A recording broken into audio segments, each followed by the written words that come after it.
इसके पहले क्लासिफिकेशन पढ़े, नॉमेनक्लेचर पढ़े, अब हम लोग टाइप्स ऑफ क्लासिफिकेशन पढ़ेंगे। तो पहले लिखा गया है क्लासिफिकेशन यानी वर्गीकरण। तो आप जानते हैं कि सिस्टमेटिक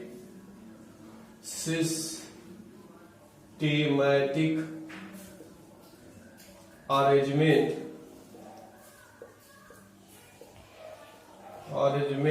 ऑफ ऑर्गेनिज्म। एक लाइन में कहा जाए तो वर्गीकरण का मतलब हो गया सिस्टमेटिक अरेंजमेंट ऑफ ऑर्गेनिज्म, यानी कि जीवों को एक सिस्टमेटिक तरह से, एक सिस्टम के तरह से जब हम क्या करते हैं, व्यवस्थित करते हैं, इसी को क्लासिफिकेशन कहते हैं। याद हो गया आपको, systematic arrangement of organism is known as classification, यानी कि इसको क्या कहते हैं, वर्गीकरण कहते हैं। याद होगा हम लोग वर्गीकरण क्यों करते हैं, अध्ययन की सुविधा के लिए, एक दूसरे से क्या संबंध है इसकी भी जानकारी होती है, नए जीवों की खोज में भी सहायता होती है। तो इसको हम लोग कहा था क्लासिफिकेशन।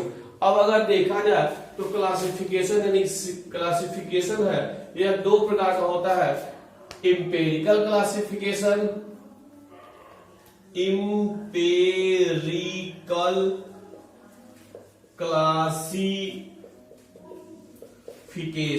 इंपेरिकल क्लासिफिकेशन और नेक्स्ट है रेशनल, RATIONAL, रेशनल क्लासिफिकेशन। तो हम लोगों ने पढ़ा कि जो क्लासिफिकेशन है यानी कि वर्गीकरण है दो प्रकार से होता है, इसको कहते हैं इंपेरिकल क्लासिफिकेशन और दूसरा है रेशनल क्लासिफिकेशन। इंपेरिकल क्लासिफिकेशन की बात करें तो क्या होता है, इसमें हम क्या करते हैं कि जीवधारियों का जो लिस्टिंग होता है यानी कि अरेंजमेंट होता है वह अल्फाबेटिकली होता है। क्या होता है, अल्फाबेटिकली। अल्फाबेट समझ रहे हैं, जैसे कि मान ली कोई जंतु आया तो ए वाला पहले आएगा तो उसका नाम हम पहले लिखेंगे, उसके बाद B, after then C. It is known as alphabetical classification, या इसको आपने कहा था इंपेरिकल क्लासिफिकेशन, यानी कह सकते हैं कि alphabetical listing of organism, listing of organism. Clear हुआ। अब ये क्वेश्चन आते हैं कि देता है कि एम्पेरिकल जो क्लासिफिकेशन है वह किसके आधार पे होता है, what is the basis of empirical classification. तो आप कह सकते हैं कि एम्पेरिकल जो क्लासिफिकेशन है उसका जो आधार है अल्फाबेट। क्या आधार है, अल्फाबेट, यानी कि अल्फाबेट को आधार मानकर तो हम उसका क्लासिफिकेशन करते हैं। That is known as empirical, क्या हो गया, क्लासिफिकेशन। क्लियर हो गया। यानी कि हम कह रहे थे क्लासिफिकेशन होता है दो प्रकार का होता है, एम्पेरिकल क्लासिफिकेशन और रेशनल क्लासिफिकेशन। एम्पेरिकल आपको क्लियर हो गया। अब जो रेशनल क्लासिफिकेशन है उसमें क्या कहते हैं, बेस्ड ऑन, आधारित होता है, based on similarity,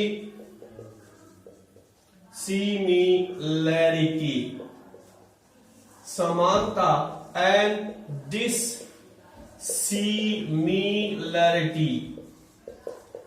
dissimilarity of organism. Clear हुआ।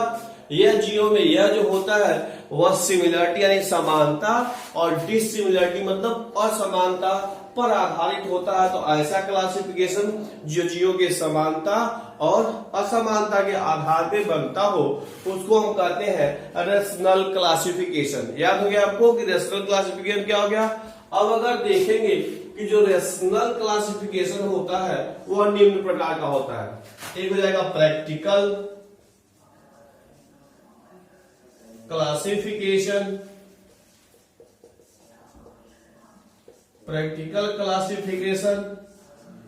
नेक्स्ट हो जाएगा आर्टिफिशियल क्लासिफिकेशन,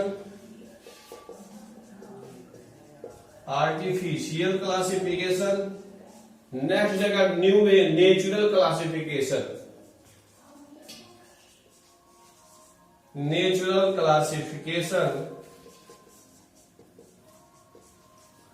नेचुरल क्लासिफिकेशन। और नेक्स्ट है phylogenic. Phylogenic genic classification. Phylogenic classification.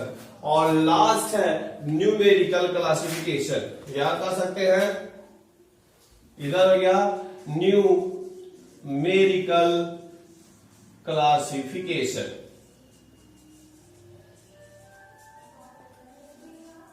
Clear हो आपको कि जो रेशनल क्लासिफिकेशन है उसको हम लोगों ने और तरीके से बांट दिया। उसमें लिखा गया practical classification, artificial classification, natural classification, phylogenic classification और लास्ट है न्यूमेरिकल क्लासिफिकेशन। क्लियर हो गया आपको? ठीक है, हम लोग चर्चा किए कि जो क्लासिफिकेशन है उसको आपने सबसे पहला जो लिखा था उसको था प्रैक्टिकल क्लासिफिकेशन। कौन क्लासिफिकेशन? Practical classification. तो बताया गया जो प्रैक्टिकल क्लासिफिकेशन है उसका आधार रहा कि जो पादपों का जो इकोनॉमिक इंपॉर्टेंस है उसके आधार पे किया गया था, यानी कि based on their economic importance. अगर सच हम जैसे कहे जैसे ऑयल यील्डिंग प्लांट्स, तेल देने वाले पौधे, उसको कहा जाए फाइबर यील्डिंग प्लांट, जो जैसे देने वाले, जैसे जूट हो गया, कपास हो गया, ये जो हो गया। अब सब्जी देने वाले पौधे तो उसका अलग है। उसके बाद क्या है, अन्न देने वाले। तो ये सब अलग अलग पौधे हैं। यानी कि जो क्लासिफिकेशन था बेस्ड ऑन, ये जो क्लासिफिकेशन था based on economic importance of plant. Clear हुआ? जो इकोनॉमिक इंपॉर्टेंस है उस पे आधारित था। कोई दिक्कत? ठीक है, ओके। तो नेक्स्ट वाला लिखेंगे हम लोग आर्टिफिशियल क्लासिफिकेशन। तो नेक्स्ट वाला है आर्टिफिशियल क्लासिफिकेशन।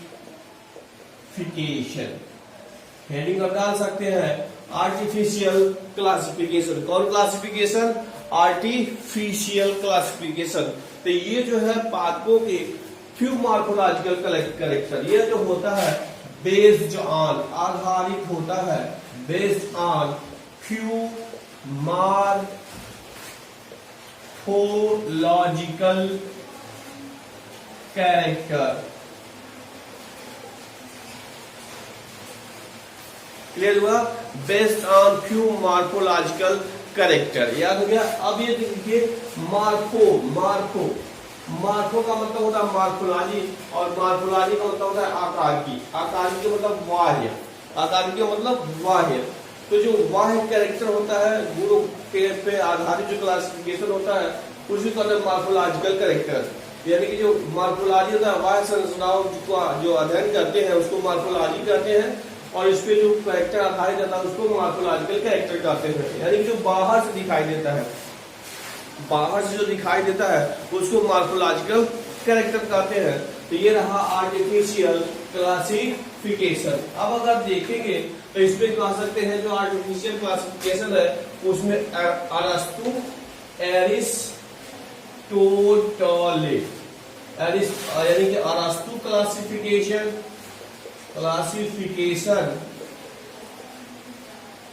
और अगर देखेंगे थियोफ्रेस्टस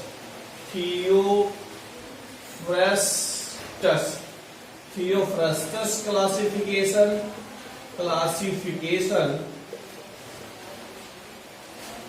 उसका लीनियस, LINNAEUS,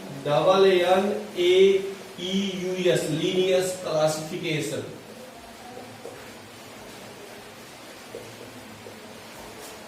क्लियर हुआ आपको? तो ये जो प्रश्न पूछता है, खूब देता है क्वेश्चन कि जो अरस्तु का जो क्लासिफिकेशन था कौन सा क्लासिफिकेशन है या किसके समर्थक थे, तो आप कह सकते हैं इट इज आर्टिफिशियल क्लासिफिकेशन। अरस्तु का कैसा क्लासिफिकेशन था? आर्टिफिशियल।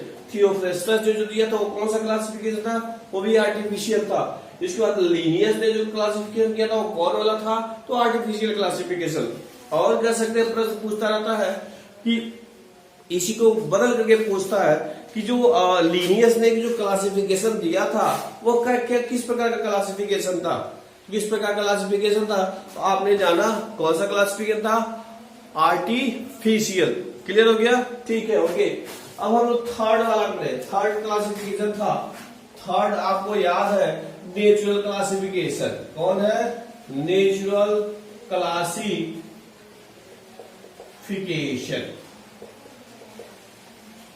आपने हेडिंग लिखा, कौन क्लासिफिकेशन है?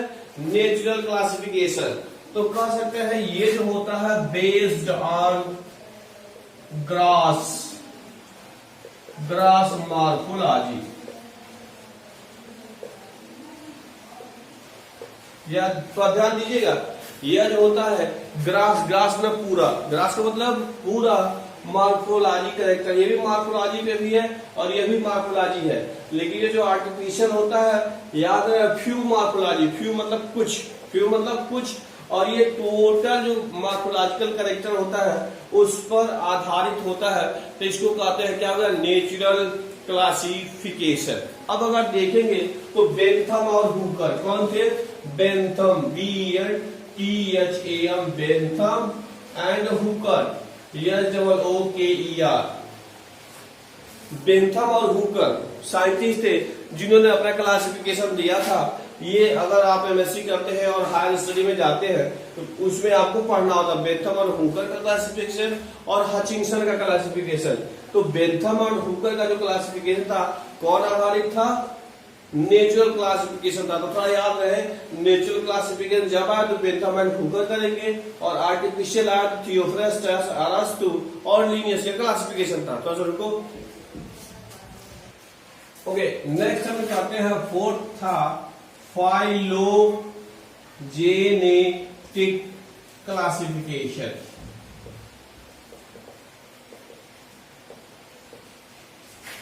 फाइलोजेनेटिक क्लासिफिकेशन याद हो गया आपको?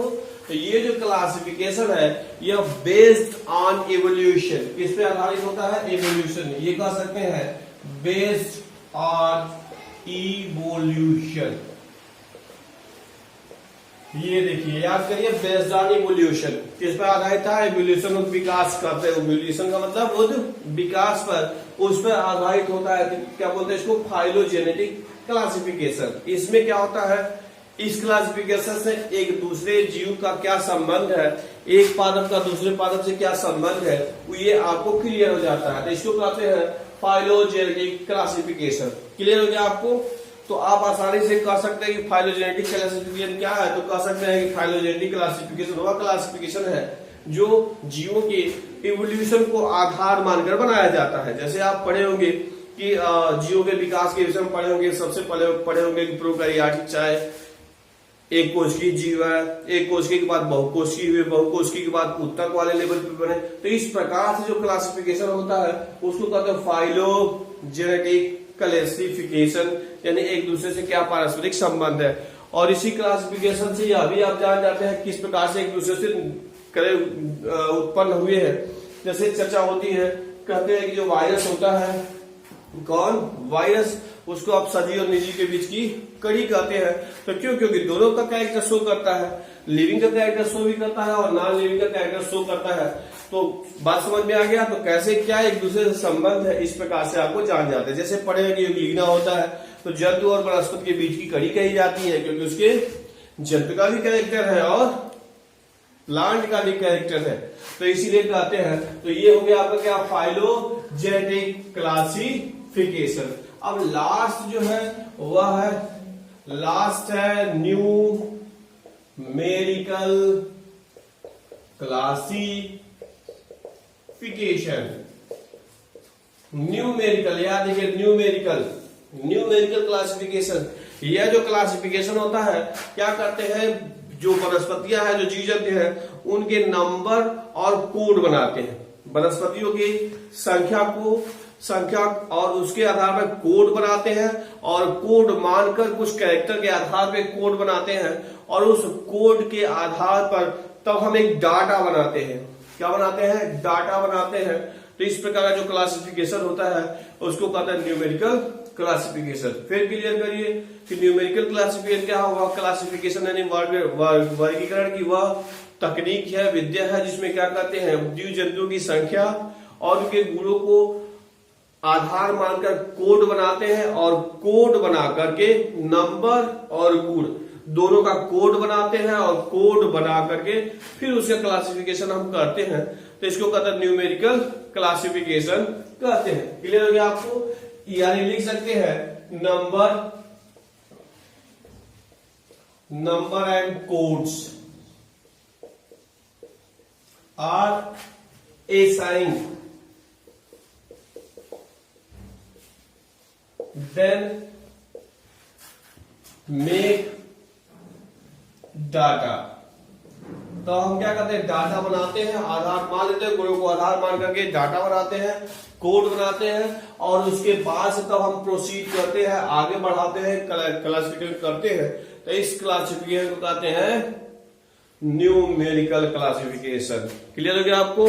तो इस प्रकार जो पांचों आपने क्लासिफिकेशन पढ़ा था, यानी practical classification, artificial classification, natural classification, phylogenetic classification और न्यूमेरिकल क्लासिफिकेशन आपने 5 पढ़ा था।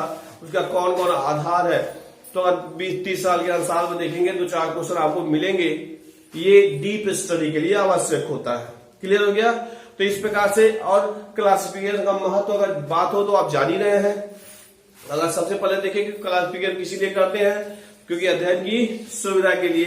दूसरा हम करें कि एक दूसरे से क्या पारस्परिक संबंध है, इसकी भी जानकारी हमको मिलती है, और साथ ही साथ बहुत कम समय में अधिक जीवों का अध्ययन हम कर लेते हैं। कम समय में अधिक जीवों का अध्ययन कर लेते हैं, और साथ ही साथ नए जीवों की खोज में भी सहायता मिलती है। तो इस प्रकार से क्लासिफिकेशन का क्या हो जाएगा, इंपॉर्टेंस हो जाएगा, महत्व हो जाएगा। तो फिर और शेष बाद में।